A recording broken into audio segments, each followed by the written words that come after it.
안녕하세요. 한국어로 이것저것 이야기 나누는 한국어 팟캐스트 속닥복닥입니다.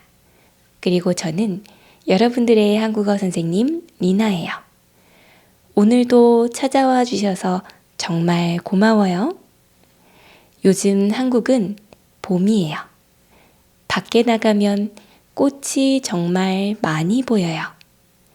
여러분들도 꽃 구경 했어요? 저는 그냥 산책만 조금 했어요. 저번에는 사진을 못 찍어서 아쉬웠어요. 그래서 이번에 다시 나가서 사진을 좀 찍고 왔어요. 인스타에 올렸더니 댓글을 달아주셔서 정말 좋았어요. 그래서 오늘은 봄 이야기를 해볼 거예요. 봄에만 볼 수 있는 꽃, 그리고 봄에만 먹을 수 있는 음식 이야기를 해볼 거예요. 먼저 꽃 이야기부터 해요. 한국에서는 벚꽃 구경을 가장 많이 가요.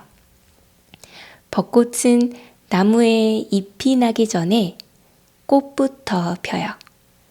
그래서 온 세상이 분홍색이 돼서 정말 화려해요. 사진도 예쁘게 나와요. 요즘은 벚꽃나무가 정말 많아요. 여기저기 벚꽃나무를 많이 심었어요. 그래서 벚꽃길을 많이 볼 수 있어요. 벚꽃길을 걸으면 정말 예뻐요. 벚꽃은 사실 일본에서 유명해요. 하지만 벚꽃은 일본만의 꽃은 아니에요. 한국이나 중국 같은 동아시아에서 피는 꽃이에요. 한국은 옛날부터 제주도에 벚꽃이 피었어요. 지금은 한국의 여기저기에 벚꽃을 심었어요. 그래서 요즘은 한국의 여러 곳에서 벚꽃을 구경할 수 있어요. 하지만 한국에서 옛날부터 벚꽃을 구경한 건 아니에요. 옛날에는 벚꽃 말고 다른 꽃들을 더 많이 구경했어요. 그 중에서 특히 유명했던 꽃은 개나리예요.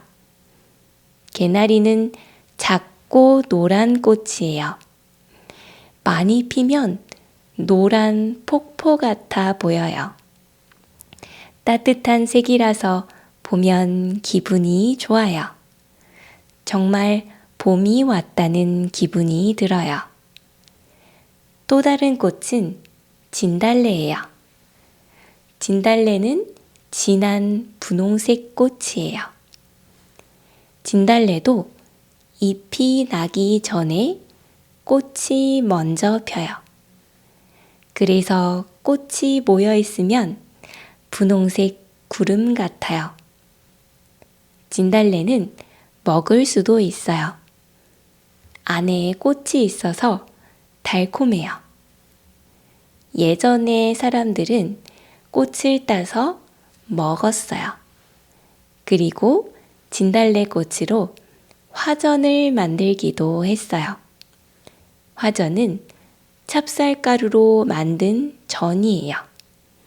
그 위에 진달래꽃을 붙여서 장식했어요. 만드는 방법은 정말 간단해요. 찹쌀가루에 뜨거운 물을 부어서 반죽해요.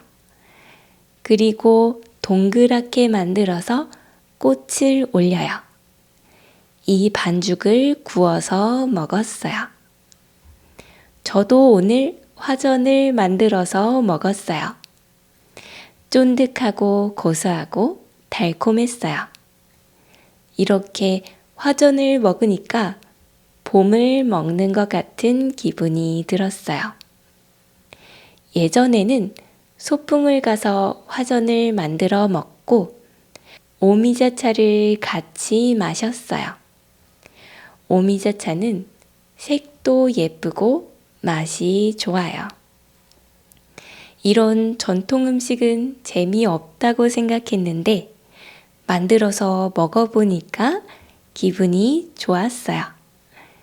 계절을 즐기는 건 건강에도 좋대요.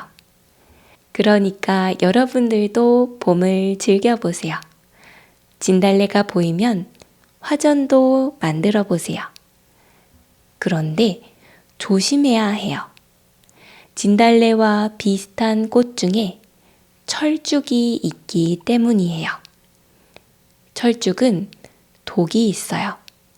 그래서 절대로 먹으면 안 돼요. 진달래는 꽃이 먼저 피고 잎이 나중에 나요. 철쭉은 잎이 먼저 나고 꽃이 나중에 펴요. 그러니까 잎이 나 있는데 꽃이 펴 있다면 그건 철쭉이에요. 철쭉은 먹으면 절대 안 돼요. 그리고 만져도 안 돼요. 철쭉은 만지기만 해도 피부에 뭐가 날 수 있어요. 그러니까 꼭 조심하세요. 봄에는 꽃 구경뿐만이 아니라 봄나물을 먹기도 해요. 봄나물은 봄에만 먹을 수 있어요. 쑥, 냉이, 달래, 참나물 같은 것들이 있어요. 향이 좋고 맛도 좋아요. 그래서 향이 날아가지 않게 간단하게 요리해서 먹어요. 저는 오늘 봄나물로 파스타를 해 먹었어요. 그리고 쑥에는 쌀가루를 넣어서 쑥 버무리를 만들어 먹었어요. 봄의 향기가 가득 느껴져서 정말 좋았어요. 오늘은 이렇게 한국의 봄꽃과 전통 음식 이야기를 해봤어요. 여러분들은 어떤 꽃을 좋아하나요? 그리고 여러분들 나라에서는 봄에 어떤 음식을 먹나요? 여러분들의 이야기도 댓글로 많이 알려주세요. 자, 그러면 오늘 이야기는 여기까지예요. 다음에도 재미있는 한국 이야기를 가지고 올게요. 중급 에피소드에선 진짜 음식들을 보여주고 먹기도 했어요.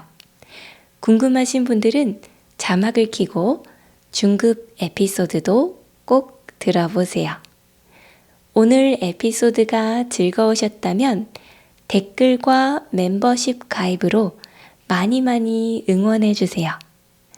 여러분들의 댓글과 멤버십 가입은 정말 큰 응원이 됩니다.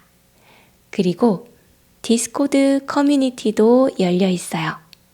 여기에 제가 질문들을 올릴 테니까 여기에 답변하면서 쓰기 연습도 해보세요. 그리고 저와 함께 더 한국어 수업을 듣고 싶은 분들은 아래에 있는 홈페이지에서 예약을 해주세요. 이 모든 링크들은 아래 설명란에 정리되어 있어요. 관심이 있는 분들은 한번 확인해 보세요. 그러면 저는 이제 다음 에피소드에서 여러분들을 다시 만날 거예요. 오늘도 끝까지 함께 해줘서 고마워요. 우리는 그럼 다음 주에 만나요. 안녕!